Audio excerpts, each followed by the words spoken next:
I woke up from surgery to find my sister had moved into my apartment. My parents made copies of my keys while I was unconscious and helped her move in until she gets back on her feet. That's when I realized my family saw me as nothing but a resource to exploit, but they had no idea what I was capable of. My name is Rebecca, and at 32 years old, I finally achieved what once seemed impossible: financial stability, a job I loved, and my very own apartment in downtown Chicago. A modest but beautiful one-bedroom with exposed brick walls and a tiny balcony where I could watch the sunset.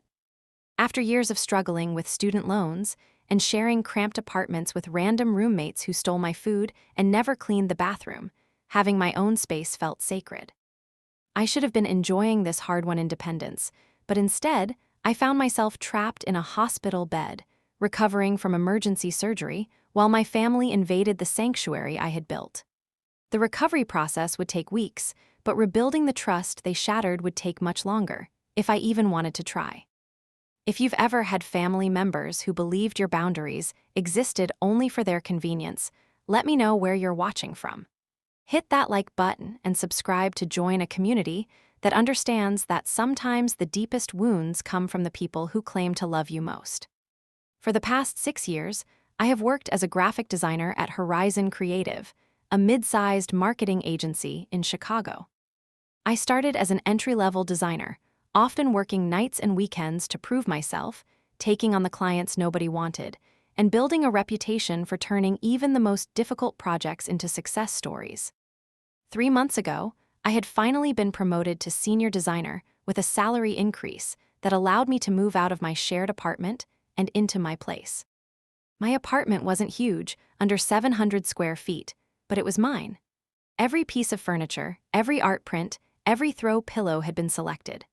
I'd painted an accent wall deep emerald green, installed floating shelves for my design books, and splurged on a comfortable gray sectional that doubled as a guest bed when necessary. The kitchen was small but efficient, with a breakfast bar where I would sketch designs while drinking my morning coffee. My relationship with my family had always been complicated. My parents, David and Karen Mitchell, still lived in the suburban home where I grew up, about an hour outside Chicago. Dad worked as a high school chemistry teacher, and Mom ran a small catering business from home. They weren't wealthy, but they were comfortable. What they lacked in financial resources, they made up for in strong opinions about how I should live my life.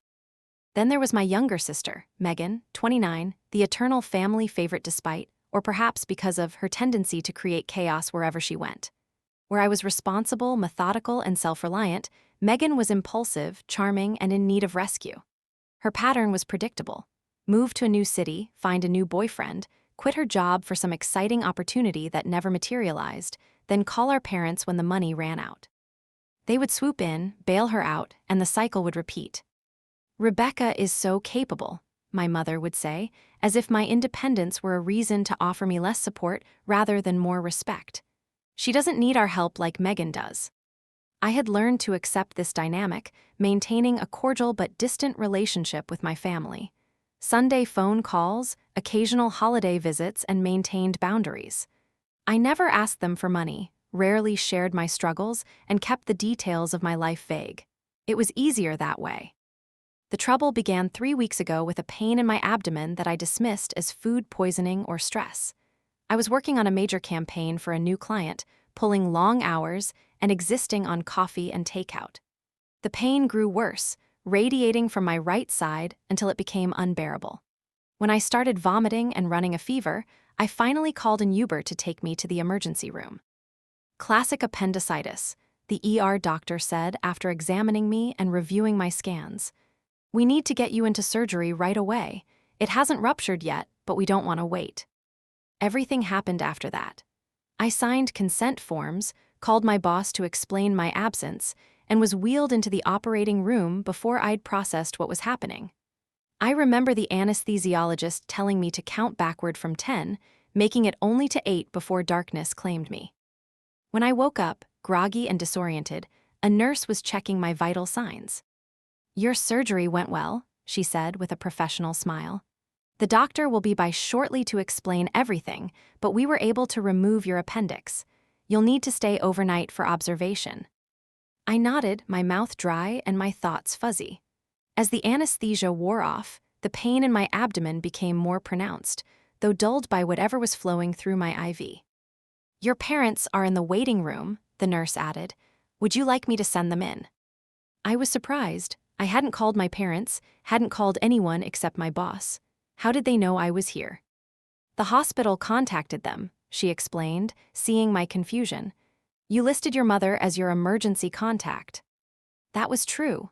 Years ago, when filling out employment paperwork, I had put my mother's information down, never bothering to update it even after our relationship grew more distant. My parents entered the room, my mother immediately rushing to my bedside while my father hung back, holding a small bouquet from the hospital gift shop. "Oh, Rebecca," Mom said, her eyes wide with concern. "Why didn't you call us? We had to hear from a strange nurse that our daughter was in surgery." I tried to explain that everything had happened too, that I'd had time to process it myself, but she wasn't listening. Instead, she launched into a series of questions about my health insurance, whether I could afford the copay, and if I had enough sick days at work. "I'm fine, Mom," I said, wincing as I shifted in the bed. "I have good insurance through work, and my boss was understanding." Dad finally approached, placing the flowers on the bedside table. "These places nickel and dime you to death," he muttered, looking around the hospital room with suspicion. "Make sure you check the itemized bill." Their concern, while genuine, felt suffocating. They weren't asking how I felt or what I needed. They were already trying to solve problems that didn't exist. "Who's going to take care of you when you go home?" Mom asked.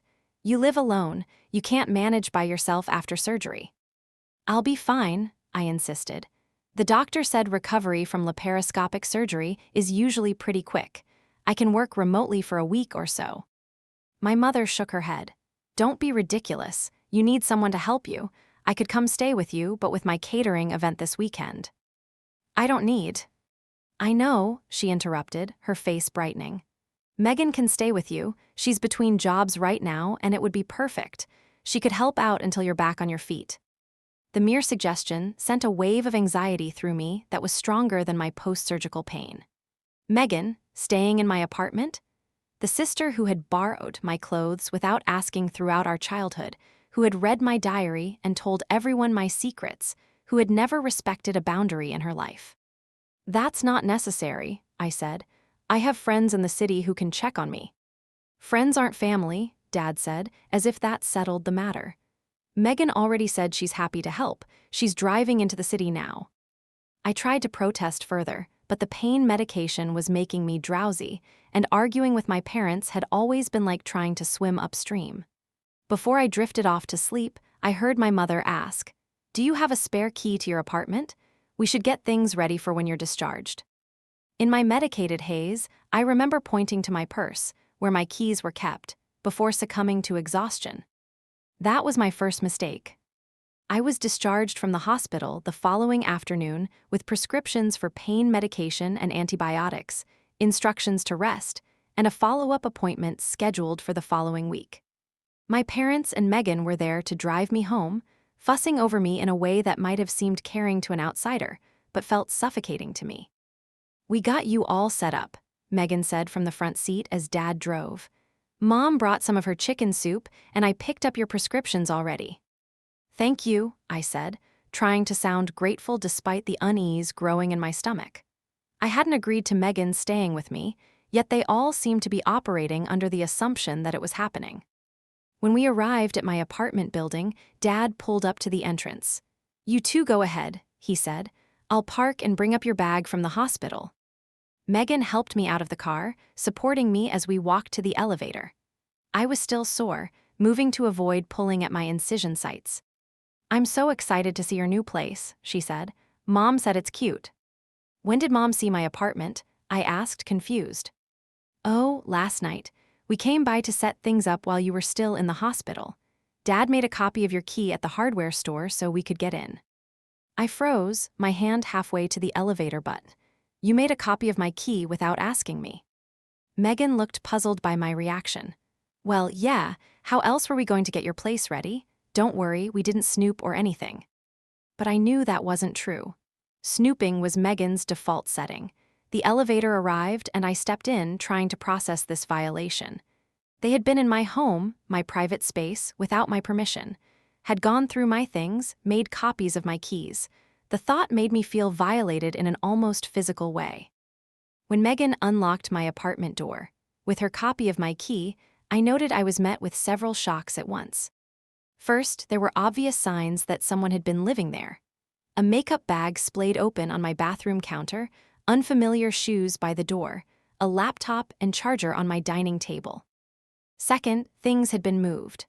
My arranged bookshelf had been reorganized, the throw pillows on my couch were in different positions, and the mug I always kept by the coffee maker was now in the dish rack. Third and most, there was a suitcase open on the floor of my living room, clothes spilling out of it. Not an overnight bag, but a large suitcase that suggested a lengthy stay. "What is all this?" I asked, my voice tight with tension. "I brought some of my stuff," Megan said, helping me to the couch. "What I'll need while I'm staying here." "And how long exactly are you planning to stay?" Before she could answer, our parents walked in, Dad carrying my hospital bag and Mom holding a casserole dish. "I made your favorite lasagna," Mom announced, heading straight to the kitchen. "And I organized your refrigerator. It was a mess, Rebecca. Half the things in there were expired." I sat in stunned silence as they bustled around my apartment like they owned it. Dad was explaining how he'd adjusted my shower head to improve the water pressure. Mom was opening cupboards as if taking inventory. Megan had already turned on my television and was scrolling through Netflix. "We need to talk," I finally said, my voice firm despite my physical weakness. "All of you, right now." They gathered around my living room, with expressions ranging from confusion to concern. "I appreciate you wanting to help," I began, but I never agreed to Megan moving in, and I never permitted anyone to copy my keys or rearrange my home. "Don't be ridiculous," Mom said. "You need help and Megan needs a place to stay. Her lease in Milwaukee ended and she's job hunting in Chicago anyway. It's perfect timing." Wait, her lease ended. This wasn't about helping me recover. They were using my surgery as an excuse to solve Megan's housing problem. "This isn't a perfect anything," I said, anger building despite my exhaustion. "This is my home, you can't decide who lives here." "It's only temporary," Dad said in his reasonable teacher voice. "Until you're recovered and Megan finds her place." "And how long will that be? A week, a month, 6 months?" Megan looked hurt. "I thought you'd be happy to have the company. I'm doing you a favor." "No, you're not," I said. "You're using my situation to solve your problems, and Mom and Dad are enabling it, as usual." The room fell silent. I had never spoken so directly about our family dynamic before. I had always swallowed my resentment to keep the peace. "That's a terrible thing to say," Mom finally responded, her voice quivering. "After we rushed to the hospital, after we prepared everything for you." "I didn't ask you to do any of that," I interrupted. "I said I didn't need Megan to stay here." "Well, where is she supposed to go?" Dad demanded. "She doesn't have anywhere else right now." And there it was, the real issue lay bare. My needs were secondary to Megan's, as they had always been. "That's not my problem," I said quietly. "I'm sorry if that sounds harsh, but I'm recovering from surgery and this stress isn't helping. I need you all to leave now." "Leave," Mom repeated. "You can move. Who's going to take care of you?" "I'll manage. I can order groceries for delivery, and my friend Alina already offered to check in on me. Please just go." The argument that followed was awful. Mom cried, Dad lectured me about family loyalty, and Megan accused me of being selfish. But I held firm, even as pain radiated through my abdomen and exhaustion threatened to overwhelm me. Finally, after what felt like hours, they gathered their things to leave, except for Megan, who made no move toward her suitcase. "Megan needs to pack her things," I said. "Don't be ridiculous," Mom snapped. "She has nowhere to go tonight. You can't throw her out on the street." "She can go to your house," I countered.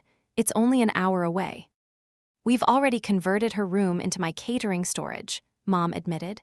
"There's no space for her there right now."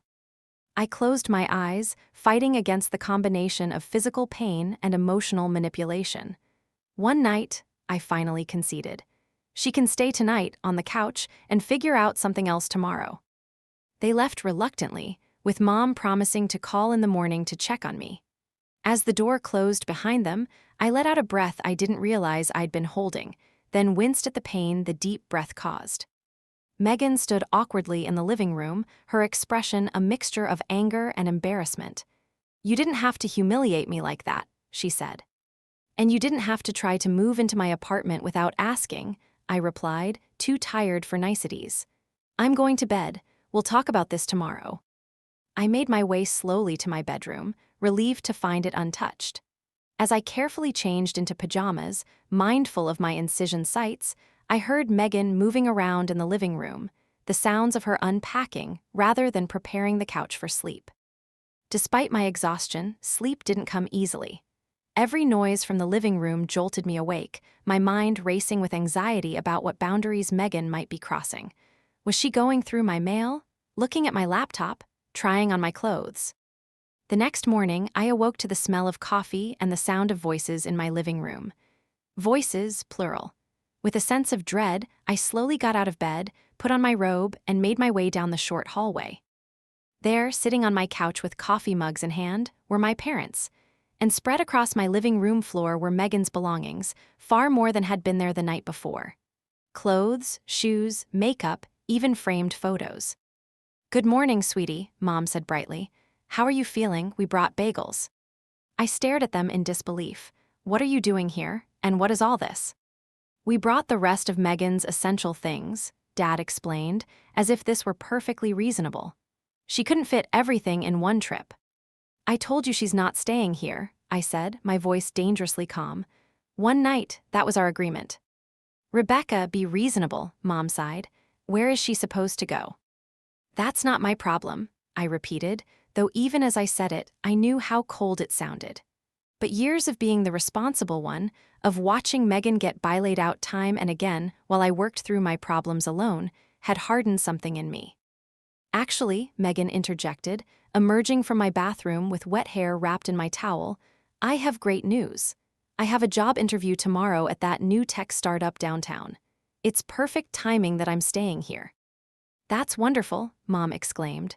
"See, Rebecca, it's all working out. Megan will have a job soon, and then she can find her place." I looked between their smiling faces, realizing with a sinking feeling that they had planned this all along. My emergency surgery hadn't been the reason for Megan to move in, it had been the excuse, the wedge they needed to override my objections. "Get out," I said quietly, "all of you." Their smiles faltered. "What?" Dad asked. I said, "Get out, now, and take all of Megan's things with you." "You're being hysterical," Mom said dismissively. "You need to rest. The doctor said stress isn't good for your recovery." "What's not good for my recovery is having my home invaded and my boundaries trampled," I replied, my voice rising despite the pain it caused.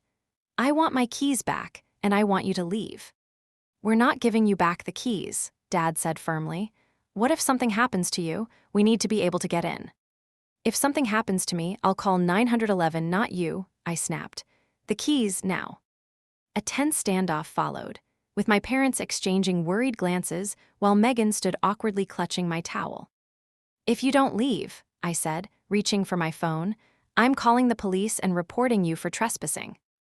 "You wouldn't call the police on your own family," Mom gasped. I dialed the first 9 and held up my phone so they could see. "Try me." Reluctantly, they began gathering their things.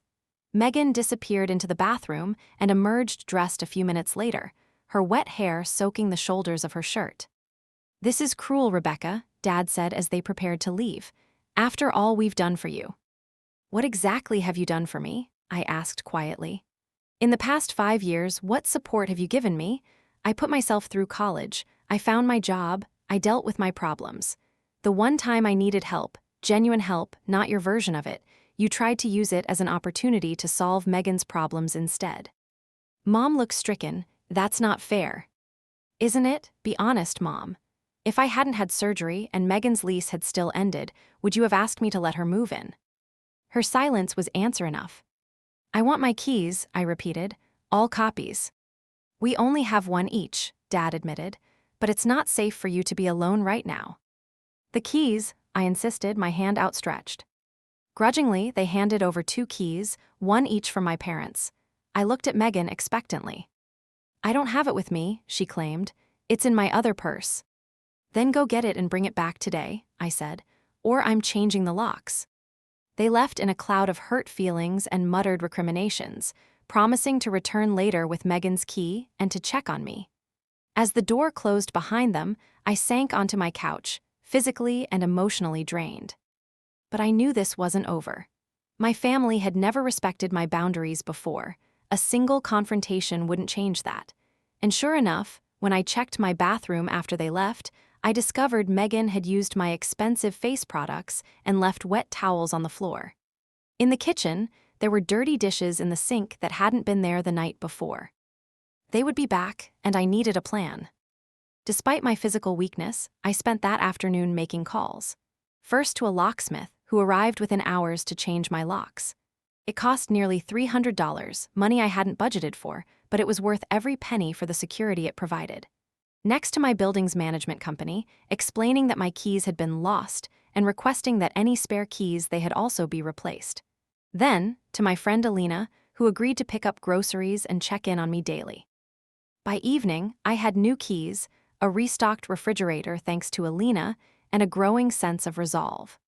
This violation had awakened something in me, a determination to not heal, but to address the toxic patterns that had defined my family relationships for years. When my parents called that night, demanding to be let in to return Megan's key and check on me, I met them in the lobby instead of inviting them up. The exchange was brief and cold, with Megan handing over a key that I suspected was a newly made copy rather than the original. "We're worried about you," Mom said, her voice gentle but her eyes accusatory. "This isn't like you, shutting out your family." "Maybe it should have been," I replied. "Maybe I should have established these boundaries years ago." The next few days passed in a blur of pain medication, Netflix, and short walks around my apartment to prevent blood clots as the doctor had advised. Alina visited daily, bringing food and company without the suffocating concern my family would have provided. My boss was understanding about my remote work arrangement, and I was able to take on small design projects that kept my mind occupied. My parents called repeatedly, their messages oscillating between concern and guilt-tripping. Megan texted to announce she'd gotten the job at the startup but had nowhere to stay and was sleeping on a friend's couch, hoping I'd relent and offer my apartment again. I didn't respond to either of them, needing time to process my feelings and decide how I wanted to handle our relationship going forward. A week after my surgery, I was feeling better physically, able to move around with minimal pain, and had reduced my medication. Alina had gone back to her regular check-in schedule of every other day rather than daily, confident that I was managing well on my own. I was working at my dining table that afternoon when my doorbell rang. Through the peephole, I saw my parents standing in the hallway, grocery bags in hand. I hadn't buzzed them in, which meant they'd either waited for another resident to enter or had somehow convinced the building manager to let them in. "Rebecca, we know you're in there," Dad called, knocking when I didn't immediately open the door. "We brought dinner and some things for your recovery." I contemplated not answering, but decided a confrontation would be better than prolonging the inevitable. I opened the door, but blocked the entrance with my body. "You should have called first," I said. "We did," Mom replied. "You didn't answer." "That should have told you I didn't want visitors." Dad sighed. "Can we please come in? These bags are heavy." Against my better judgment, I stepped aside to let them enter, but remained vigilant, watching their every move. Mom headed straight to the kitchen and began unpacking the groceries as if she lived there. "How are you feeling?" Dad asked, his tone casual as if nothing had happened between us. "Better," I replied shortly. "The doctor says I'm healing well." "Good, good," he nodded, looking around the apartment. "The place looks clean. That friend of yours been helping out?" "Alina, yes, she's been great." "Well, that's nice of her," Mom called from the kitchen. "But you shouldn't have to rely on friends when you have family willing to help." I bit back a retort, trying to maintain some semblance of civility. "Was there something specific you wanted? I was in the middle of work." "Can't parents check on their daughter?" Dad asked, sounding wounded. "They can if that's really why they're here," I replied pointedly. Mom emerged from the kitchen, wiping her hands on a dish towel, my dish towel. "We wanted to talk to you about Megan." Of course they did. I gestured toward the couch, resigned to having this conversation. "She got the job," Mom said, as if I hadn't already been informed.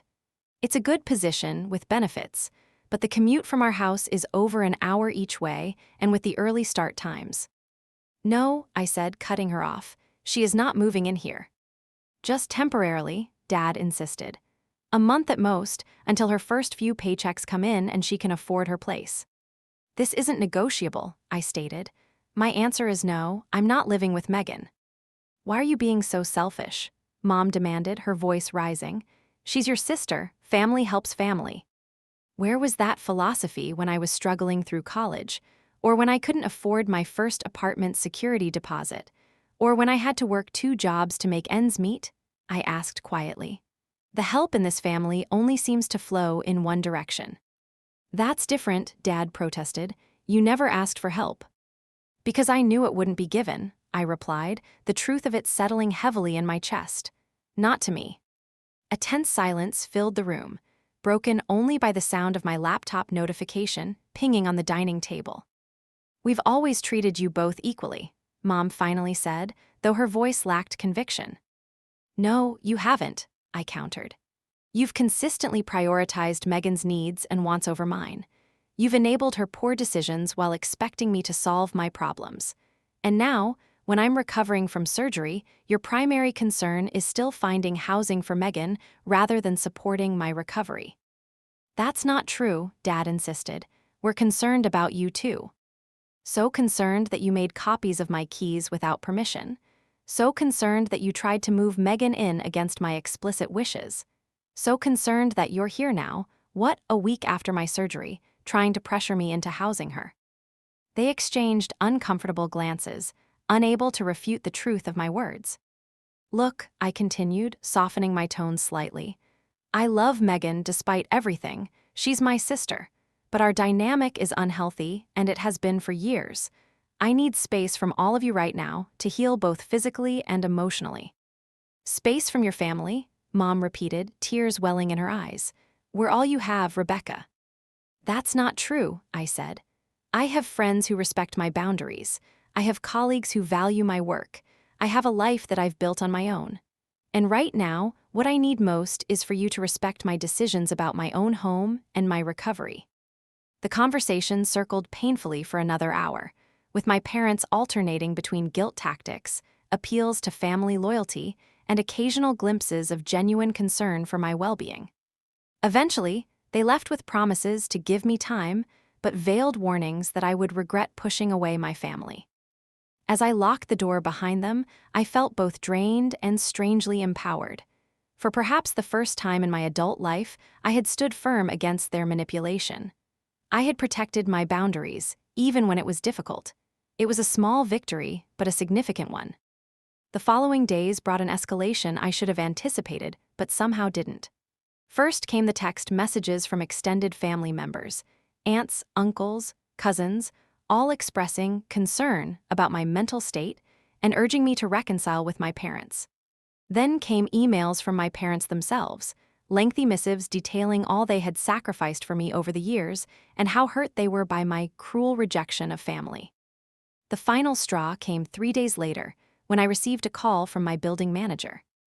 "Ms. Mitchell," he began hesitantly, "I wanted to let you know that your sister was here earlier asking for access to your apartment. She claimed you were expecting her to water your plants while you recovered from surgery." My blood ran cold.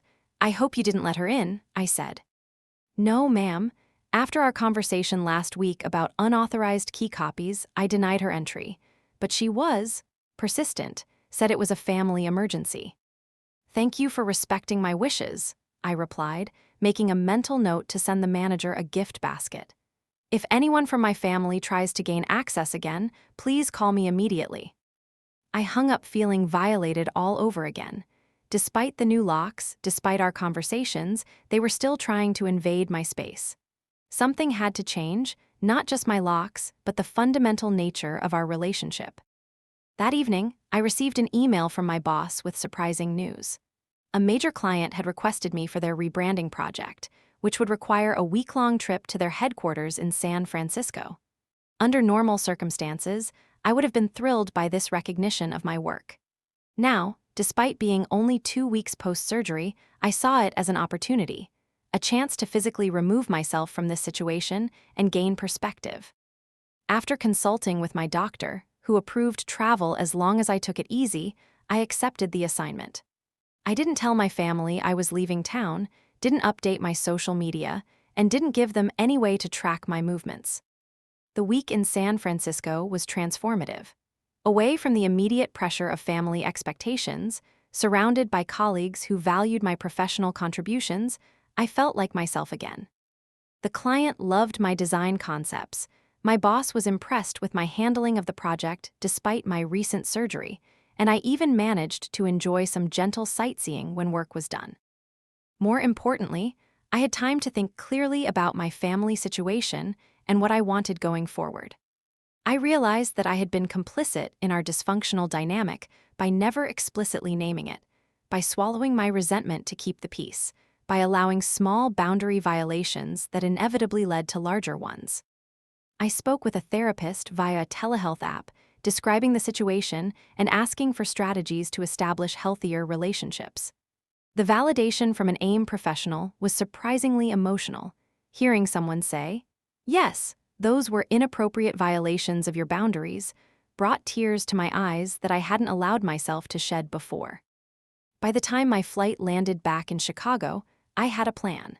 Not a plan for revenge exactly, but a plan to reclaim my life and redefine my family relationships on my terms. My apartment was exactly as I'd left it, untouched and secure. I unpacked, slept off the jet lag, and prepared for what would come next. I knew my family. They wouldn't give up easily, especially with Megan's housing situation still unresolved. Sure enough, the next day brought a flurry of texts from my mother, culminating in news that they were coming to Chicago to sort things out once and for all. Perfect. When my parents arrived the following evening, with Megan in tow, I buzzed them up to my apartment without argument.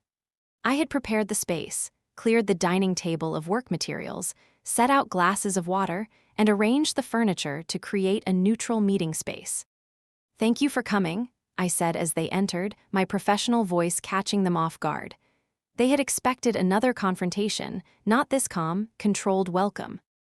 "You're looking better," Mom said cautiously, eyeing me for signs of hostility. "I am better," I replied. "Please sit down, we need to talk."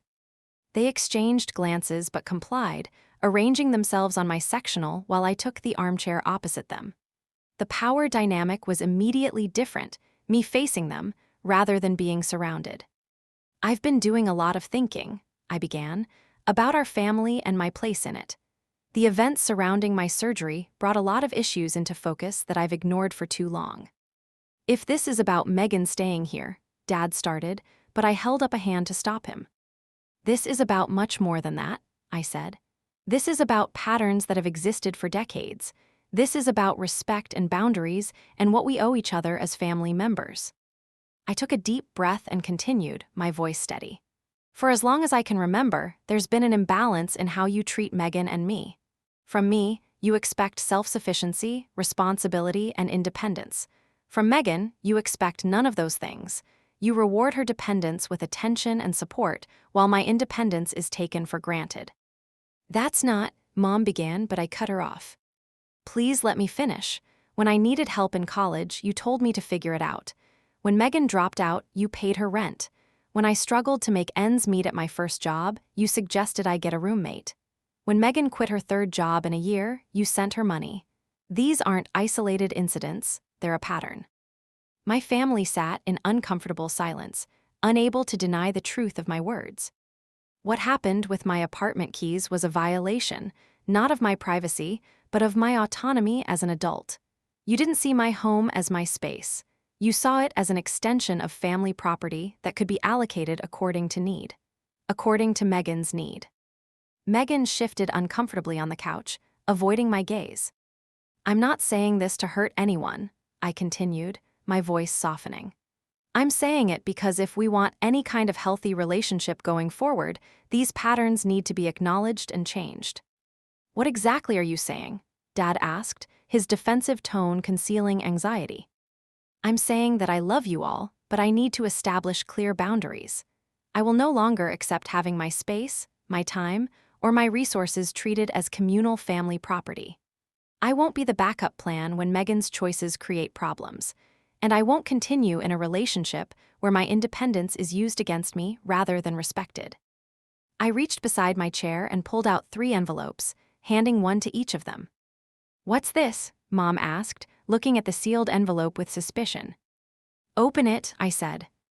Inside each envelope was a letter I had crafted during my week away, a personal message to each family member detailing both the positive aspects I valued in our relationship and the specific boundaries I needed going forward.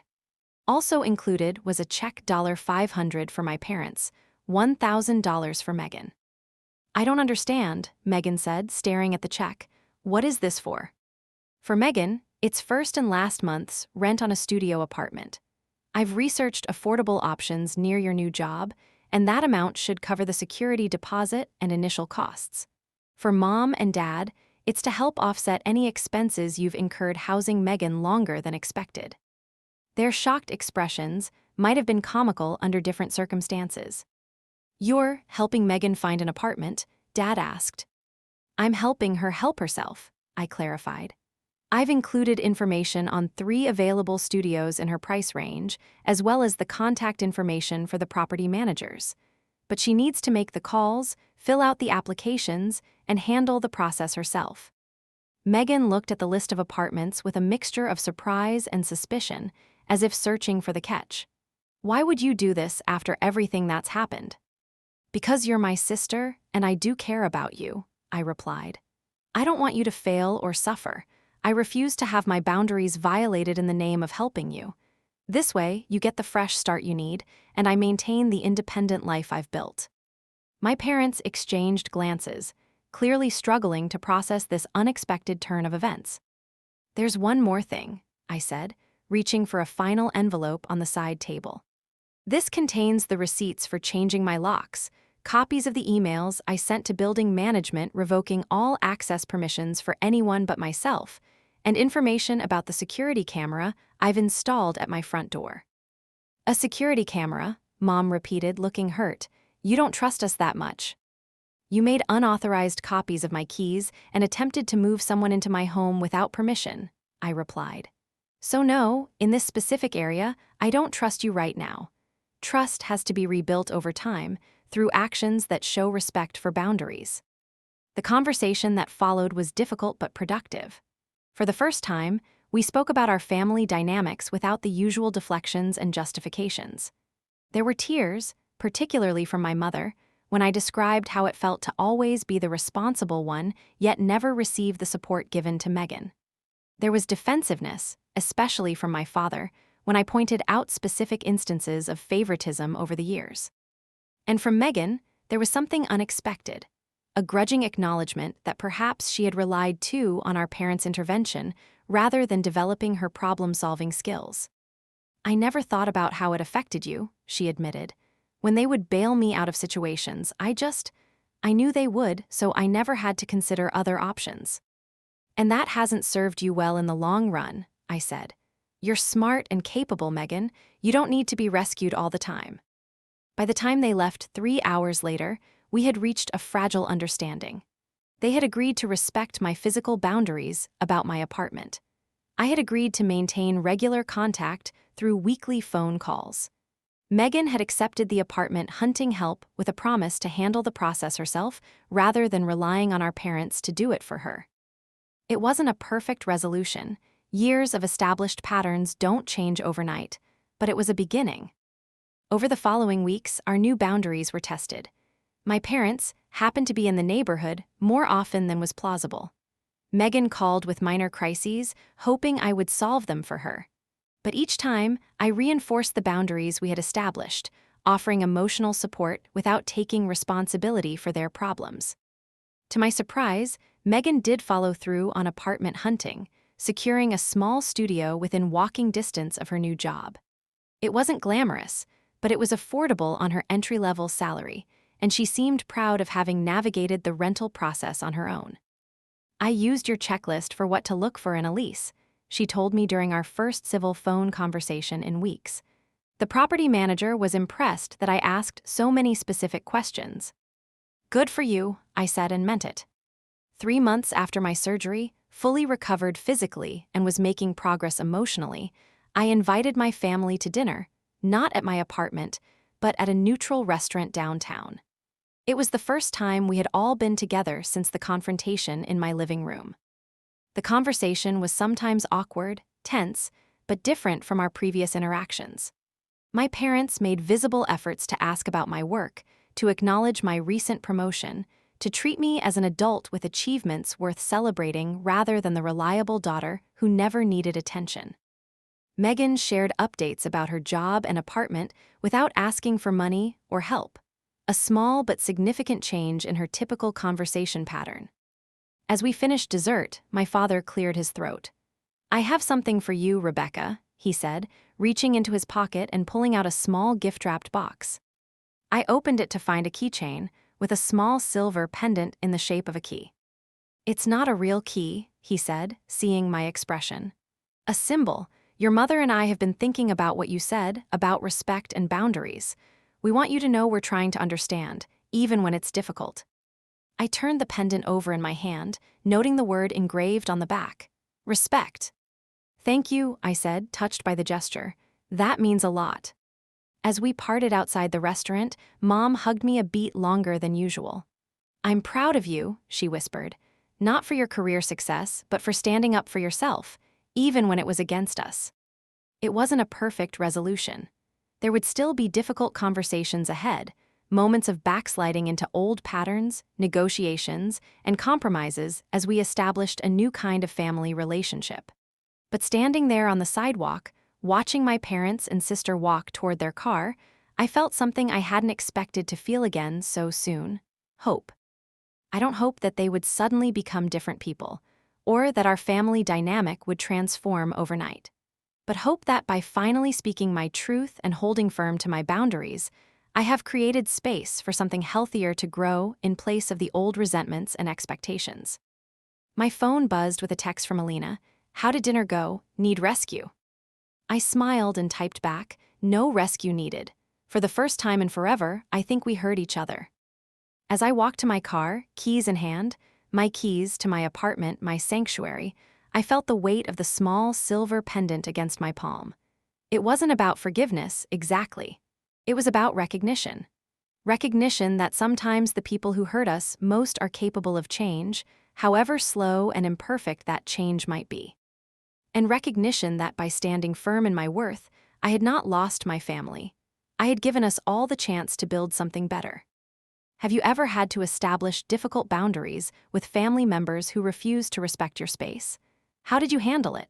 Share your experience in the comments below, and don't forget to like and subscribe for more stories about navigating complex family dynamics and finding your voice. Thank you for listening to my journey.